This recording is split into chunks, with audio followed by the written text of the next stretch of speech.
Bruh, this episode of Cloak and Dagger, man, was pretty damn dope. Now, I will admit that it was a little jumbly, at first. I will admit that. But you can't really hate the episode. I loved it. This episode was episode 3, Stained Glass. And I really liked how it all came together at the end. I really liked how how it came full circle at the end. Because it starts off, it starts off from last week's episode when Tandy got into that car accident after Tyrone came through out of nowhere trying to kill the corrupt cop that killed his brother Billy.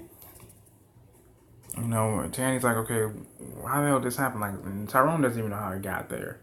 And I like how now they're starting to finally trying to actually beginning to understand their powers completely. Because at the end of the episode, we saw that Tyrone said, "Look, I think we need to talk." They met up in that same little church that they actually connected subconsciously, and Tyrone was like, "Look, I think we need to talk." Anyway, in the beginning of the episode, what we saw was Tandy drove up. She's like, I hope you don't take this the wrong way, but I hope I never see you again. Now, mind you, she's on the run because she thinks that she killed someone in it. Now, not just that, but she also thinks the guy that she stabbed is gonna rat her out to the police, right? And so we see her go back home. Her mother pretty much covers for her when Detective O'Reilly shows up at her mother's house or whatever. Tandy leaves. She gets on a little Greyhound bus, I guess, and ready to leave. But as she puts her headphones in and getting ready to go, she ends up in this void of where she actually sees the young Tyrone playing basketball with his older brother Billy. And she's pretty much recounting the fateful day that Tyrone both got his power and lost his brother Billy. Pretty much it's just foreshadowing the events that occurred that day that his brother was killed. I think that was actually pretty cool because we actually finally get or I should say, we finally get the what if factor in this episode in terms of what Tyrone feels like. Okay, if this would have happened, then this wouldn't have happened. At least that's my interpretation of it. I could be wrong. If I'm wrong, feel free to educate me in the comment section below.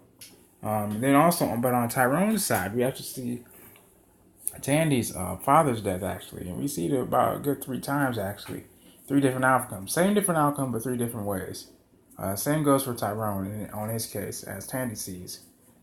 We see Tyrone in the forest, with both with a little ancient 17th century pistol, one with a noose, which I think is a little out of there. But then the third option being the dagger. Both thinking that why both seeing each other and thinking like, wait, why aren't you doing anything? Like, why aren't you trying to stop this? But then each of them telling each other, look, there's another way. We can try another way. Because in Tandy's subconscious and her hopes and fears is she sees her father being killed. First being waterboarded, then actually being taken away, then killed, and then also seeing her mother arguing with people at the desk, just sitting there. Then also on Tyrone's end, we see him shoot the corrupt cop, and then we see him get chased by the policeman. Then we see him, pretty much run away from the cops, but then he ends up hanging himself because he doesn't want to go down that route. But then we see him take the dagger that Tandy gives him on that subconscious level, in that playing field, and he goes about it a different way. Same thing goes with Tyrone when he goes into Tandy's subconscious on that day. We see Tandy running away. He says, look, you need to stop running away.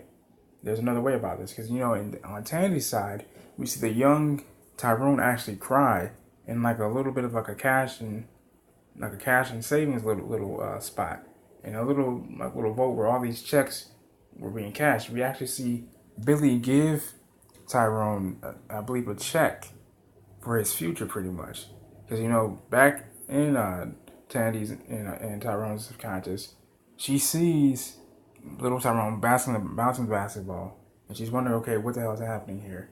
But then she sees his older brother Billy. He says, and the goons come up to him and say, hey man, we about to get our car rodeo back. You down with us? And he thinks about it. And Billy's like, nah man, I'm about to hang on my little brother. And we see Tyrone smile from ear to ear. Now mind you, I guess in reality, Billy decided to go along with his friends instead of playing with Tyrone, which prompted Tyrone to actually steal that car radio in the first episode, right? And so I feel like that's honestly what Tyrone was yearning for that from that day. And just probably in general, just to spend more time with his brother. Because obviously we all know that Billy really, really cared for his little brother Tyrone. He wanted to see the best out of him. So I think the same goes vice versa. And it's really cool to see that. Moving on, we actually see Evita and Tyrone get a little, little PDA in towards the end of the episode. Actually, it was really cool to see that. We finally learned that Evita. She said, "Yeah, you know what?" She said, "Do you really think you're cursed?"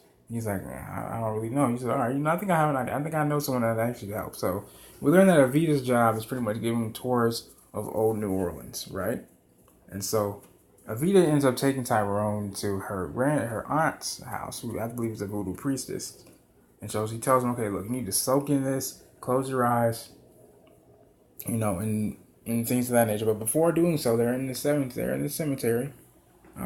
They're at a historical land site, and she tells Tyrone to carve an X on this tomb, spin around 3 times, make a wish, take a deep breath, and clap your hands only 1 time. And Tyrone does as instructed. Now, towards the end of the episode, Evita asks him, "So what did you wish for?" He said, "I don't really think I should tell you that."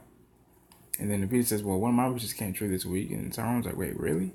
And then that's when he kisses her. But Tyrone actually ends up saying, "Listen, I really didn't get any answers, but I think I know how. I think I found out how." Now, and that's when we actually see the two of them meet up at that church at the very end of the episode. Now, mind you, before that, Detective O'Reilly goes to see the victim that Tandy stabbed. I'm sorry, the man that assaulted her that in the previous episode. Detective O'Reilly goes to see him in the hospital, asks him a couple of questions, and the next thing you know, she's sitting in a car getting ready to leave from work, and the corrupt cop comes up to her, who we all know now as, from what I've heard, is known as Detective O'Connor. Hands him the ID of the person that assaulted Tandy and tells him, "I found it on a junkie DOA this morning," right? And so that's when O'Connor tells O'Reilly, "Look, the case is closed. If you have any ifs, ands, or buts about it, take it up with the LT. LT meaning lieutenant." And so he said, "Look, you owe me a beer. That beer that you owe me, Mr. O'Reilly, none of that New York crap. Something else." So obviously, that corrupt cop is obviously trying to cover his own ass or somebody else. Obviously, he has 2 heavy ass connections. He has his uncle, who pretty much got him out that same predicament that got him out back when he killed Billy, Tyrone's brother. Now, the crazy thing about that is, I think he's going to be more and more into the series as it goes on, because I feel like he's going to meet his end eventually, honestly. But we'll see what about that. It's your boy Speaks. Once you guys pound that like button, that bell notification, and hit that subscribe button for more content like this. If you guys have any suggestions on what you guys want me to talk about, let me know in the comment section below. Also, let me know what you guys think about this episode. Do you guys think this really helped both Tandy and Tyrone out in their little problems? Let me know in the comment section below. This is your boy Speaks. I love you guys. God bless.